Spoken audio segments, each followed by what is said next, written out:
Hi, I'm Simon with AppliancePartsPros.com. Today we're going to show you how to repair your appliance. Are you ready? Remember, anytime you work on your appliance, make sure it's unplugged or the circuit breakers are off so there's no chance of electrocution.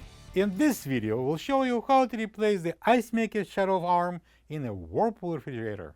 It's going to be very easy repair, should only take a few minutes to show you how to do it. For the job, we're going to need a flat-blade screwdriver.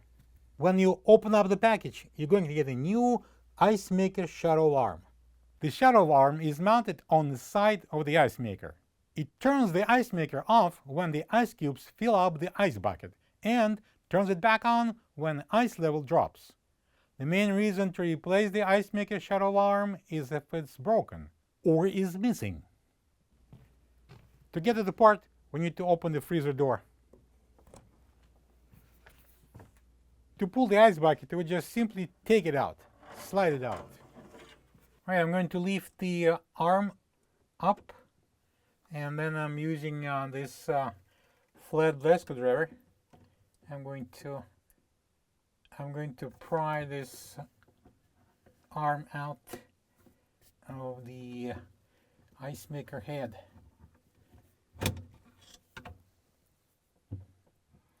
And then the rear end of it I'm going to pull out from the socket here.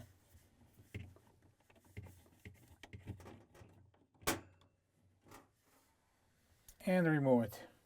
This is the old ice maker shut-off arm next to the new one.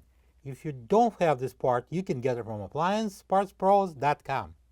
Let's install the new arm. I'm going to start with the rear portion of it. I'm going to slide it into this bracket here.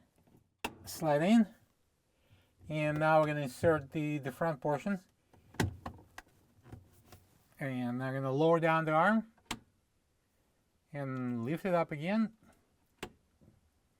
Make sure it works. Now we can install the ice bucket under the ice maker. Okay, now we can close the door. Plug the fridge back in and make sure it's cooling. Thank you for being a part of another successful repair brought to you by AppliancePartsPros.com. For any of your future appliance repair projects, please check out our other videos available on our site, on Facebook, on YouTube, and on Instagram.